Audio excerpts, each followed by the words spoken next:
Yan to Novaliches High School Batch 2025. This is Alden Richards and I would like to congratulate everyone for a very successful and of course full of hard work na pag-aaral. At sana marating yung pangarap niyo sa buhay. I'm an advocate for education. Good job guys. I mean sana this would be a start for you guys and good luck sa college. Siyempre, panibagong hamon yun para sa inyo. So, I'll see you very soon. I see all of you very soon. Good luck and God bless you. Congratulations. Hello, Kathleen fans! So, kakapasok lamang po na balita at breaking news ito ha. Nag-publish ng kumapa ng official tally ng ticket sales mga kasambreros ang SM na yung Hello Love Again, no? Congrats sa Kathleen at sa buong Hello Love Again team. Ay yung ticket sales lamang po ng Hello Love Again mga kasambreros pumalo lang naman siya ng 4.773 billion pesos mga kasambreros. Imagine niyo more than 4 billion mga kasambreros. Ang sabi pa dito ay 19% increase ito ng sales nila, no, from 4 billion the year before, thanks to the massive success of Hello Love Again, now the highest grossing Filipino film of all time. So number one ang Hello Love Again mga kasambreros. Although hindi tayo nagtataka dito, pero officially, no, at saka sa balita nila mga kasambreros ay talagang kumapa, ito yung number one. So other top for yung iba dito na pelikula maliban sa Hello Love Again ay dito yung Inside Out, Moana 2, Rewind, and then Deadpool and Wolverine. So this is according sa billionaire.com din po mga kasambreros. So published by Capex Official. So congrats, no, sa buong team talaga ng ngayon lang kasi nirelease. Syempre parang may auditing pa sila na ginagawa mga kasambreros bago nila i-publish ang isang information kasi usapang pera ito mga kasambreros, usapang sales. So hindi pwedeng hindi pwedeng madalian ang kanilang pag-audit, kung kaya medyo natagalan din siya mga kasambreros. So talagang congrats, no, sa team nila Direk Cathy, ABS-CBN and GMA mga kasambreros. Talagang pag-collaboration ay hakot talaga, no? Hakot sales kasi marami ang maaambunan ng grasya kapag malaki ang sales mga kasambreros ng isang pelikula. Yung staff and crew, no, yung directors, yung writers, yung management, yung networks, kahit na mga simpleng mga vloggers, na mga content creators. So ang grasya ay talagang umaapaw at dumadaloy sa hindi natin makilalang individuals. So kung kaya nagpapasalamat po tayo mga kasambreros, and congrats sa Kathleen bilang breaking news ito mga kasambreros. So ito yung sasabi natin na hindi siya hindi bulag at saka hindi bingi ang management dito. Alam kong meron silang gagawing project, and gaya nga na na-publish natin kanina ay sabi ni Sir OG Diaz ay nilalatag pa, no, or latag pa ang bagong project na teleserye. Although hindi siya confirm pa, or hindi siya alam ko anong adaptation or original ba or something like that, basta magkasama lang ang Kathleen mga kasambreros, no. We're praying, we're hoping magbilang anghel si Sir OG Diaz mga kasambreros, no. And then ito, next item natin mga kasambreros, si Sir Alden ay bumati siya ng graduation greeting para sa Novaliches High School sa batch 2025. Parang random ito, no? Talagang grabe si Pops Alden. Random lang siya kasi mahalata mo sa kanyang speech mga kasambreros, pero grabe, no? Nakaka-motivate pa rin, sabi niya, sa hard work, no? Sa success, sana kasi advocate talaga siya ng education, no? Ito yung sasabi niya dito mga kasambreros na siya man din ay hindi nakatapos, pero pagpapatuloy niya yung kanyang pagiging piloto mga kasambreros. So walang imposible sa mga taong nangangarap, no? Grabe, parang lalim nun.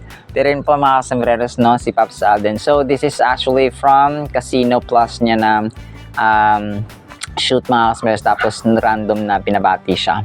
And then ito, next item natin ay ito. Ang daming ang daming nagulat na Kathleen at nabuhayan na Kathleen fans. Kasi dala-dala ni Ma'am Catherine yung bag na regalo ni DJ mga kasambreros sa kanya nung Kathleen days pa nga po mga kasambreros. So Gucci bag siya. Tapos, pero yung ano, sabi kasi bago ito eh. Sa Instagram story ni John Valle, na isa sa mga glam team members ni Ma'am Catherine, mga kasombrero. So, hawak-hawak niya yung bag ni Sir DJ na kung makita nga ninyo ay dating parang regalo ni Daniel Padilla sa kay Ma'am Catherine, mga kasombrero, habang pinapakita at piniflex niya po ito. So dito, ano siya, mga kasombreros hindi naman sa bitter si Ma'am Catherine siguro. Yung iba kasi parang inisip na magka-comeback na ulit, magbabalikan na si Ma'am Catherine at saka si Sir DJ. So, para sa akin, dahil magkaibigan sila, so gagamitin yung kahit na magkagalit kayo dati, no? Kasi time heals one. And syempre, nagkakano na siya, magpapamature na, tsaka normal na lang ito, mga kasombreros, na na gawain ng isang magkaibigan, na pag gagamitin mo ulit yung gamit na regalo sa'yo. Kasi sayang din na Gucci yan, mga kasombreros So si Ma'am Catherine kasi madali siya yung pagpapatawad niya, andun yung may boundary, pero syempre may mga times na hindi lang pwedeng hindi mo gamitin yung ganyan porque nagano kayo, parang ganun, mga stress. May mga sentimental value pero not to the point na magbabalikan as jowa. So ganun na nakikita ko dito, mga stress. Kayo, ano yung nakikita yung dito? Pero yun po, mga kasombrero, ang aking point of view. Alright, so lang po sa ating countdown items pero abang-abang pa kayo sa ating updates. Sana po ay pakinggan po natin ang Word of God. At para po sa ating Word of God, sobrang ganda po nito, mga kasombreros. Ang titulo natin, May Pasasalamat. Philippians 4:6, Be anxious for nothing, but in everything by prayer and supplication, with thanksgiving, let your requests be made known to God. Sa Tagalog po, huwag kayong mabalisa patungkol sa anumang bagay.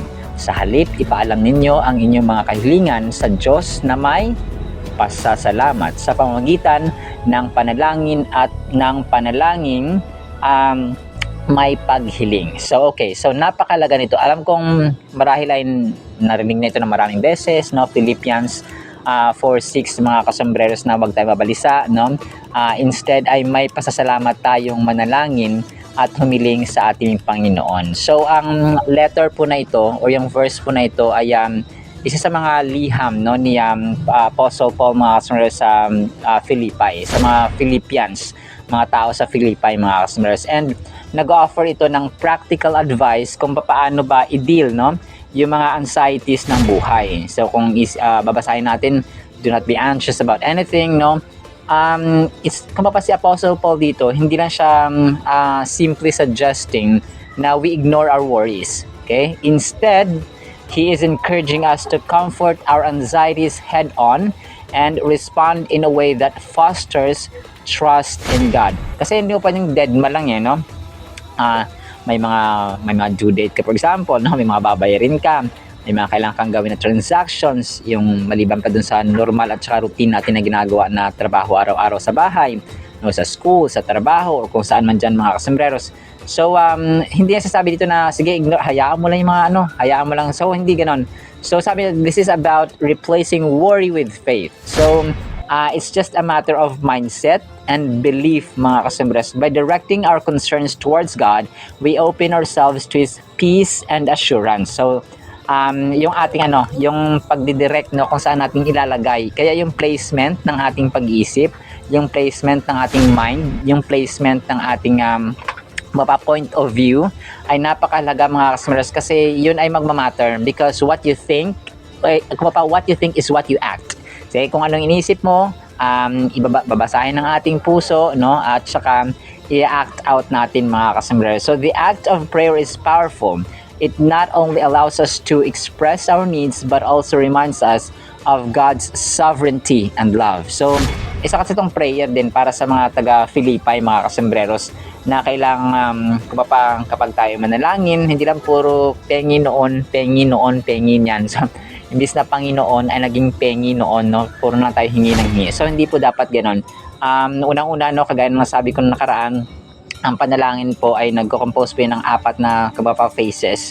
Una ay dakilain ng Diyos, no, ikaw ang Diyos na makapangyarihan sa lahat, na lumikha ng langit ng lupa, ang Diyos ni Abraham, ni Isaac, ni Jacob. And then yung paghingi ng tawad, no, asking for forgiveness. And then number 3 is pasasalamat, thanksgiving. And then number 4, supplication. So yun po yung 4 na phases niya, mga. So hindi lang diretso na Ganun.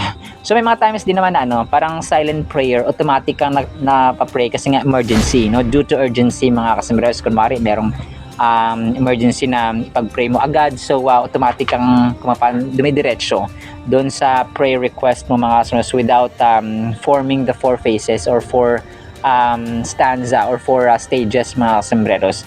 But that's totally fine. Pero yun nga, yung pattern ni Jesus Christ sa Matthew 6 ay yun po, no, nagpasalamat, tinaas niya muna ang pangalan ng Panginoon, and then humingi ng kapatawaran, and then nagpasalamat, and then humingi ng pangangailangan, kung ano mang pangangailangan ng kailangan natin. So from Philippians 4:6, we learn several important lessons that can shape our spiritual lives. The first lesson is the importance of prayer. So ito talaga number one talaga ito mga kasambreros. Huwag nating patapusin na isang araw na hindi tayo nakakapanalangin. Sa paggising pa lang natin sa umaga, let's open our mouth na magpasalamat. No, Lord, thank you for this beautiful and wonderful morning. We pray that you lead us and show us your will and lead directly to your will, so that your will be done sa aming mga buhay. Ganon, no? The scripture encourages us to make prayer a priority in our lives even amid chaos and pressure. We should consciously choose to bring our concerns to God. It fosters a sense of peace and connection. So para kang isang bata na nagsusumbong sa kanyang tatay na, kasi kapag bata ka, di ba, kunwari 2 years old, 1 year old, talagang dependent ka sa iyong magulang. Dependent ka sa nanay at sa tatay mo. So ganun ang gusto ng Panginoon, na meron tayong childlike faith, no? Pananampalataya ng isang bata na kung saan ay parang hindi natin kayang gawin isang bagay without God. So ganun yung fully trust, yung fully faith, or yung fully dependency mga kasambreros na sinasabi ng ating Panginoon. And the concept na parang walang situation na napakalaki at napakaliit mga kasambreros is an essential lesson as well. So parang kahit maliit na bagay, kahit maliit na pangarap, kahit maliit na desisyon, you have to lay down sa Panginoon. Kung malaking desisyon, kung malaking pangarap, kung malaking hakbangin, you have to lay down sa Panginoon. So ganun siya mga kasambreros. Every aspect of our lives matters to God. This serves as reassurance that we are never alone in our struggles, and it also teaches us not to shy. No, wag tayong shy away from bringing all our concerns before Him. So wag tayong mahiya na kahit na chismis ka pa, buong maghapon mo pang ipag-chismis at saka sabihin, hindi naman chismis ang term, no? Pero kailangan, pag sinabi mo sa Panginoon ay hindi ka niya i-chismis, no? Kahit na yung pinakamalalim at pinakamaitim at pinakamadilim na secret pa ang niyang sasabihin sa Panginoon, makikinig lamang siya, andyan lamang siya. So hindi siya yung kumapati pa, di ba, sa tao pag nagkwento kahit chismis ka pa sa iba, no? Napag-usapan ka sa Panginoon po, hindi, no? Every matter, maliit man yan o malaki, pag sinabi mo sa Panginoon, counted yan mga kasambreros. And sometimes, no, hindi tayo nakaka-receive agad ng answer, but doon nasusubok ang ating pananampalataya, yung ating trust mga kasambreros sa ating Diyos na makapangyarihan sa lahat. So as we reflect and we conclude, ay yakapin natin, no, yung life-changing power of prayer and gratitude. So kung kaya, dapat may pasasalamat. Yun ang ating title mga kasos. Dapat kahit na yung parents natin, di ba, pag nagbigay tayo, tapos maliit lang, tapos hindi nagpasalamat yung anak. So, hindi ka nagpapasalamat sa maliit, hindi kita bibigyan ng mas malaki. So parang ganoon siya. Kung hindi ka na appreciative sa maliit, hindi ka maging appreciative sa malaki. Kasi nasusubok ang ating heart doon mga kasos. Yung ating approach ba, how we approach and how we respond to the blessing of God, kung maliit man yan o malaki mga kasambreros. So ganun po. Alright, so dapat may pasasalamat. Yan lamang po in the meantime, ha. Nawa po ay pagpalaan po tayo ng pag-ibig, pananampalataya at pag-asa in the mighty, holy, sweet, magnificent, our Lord Jesus Christ. And everyone said, Amen and Amen. See you sa next segment po mga kasambreros, and paalam po.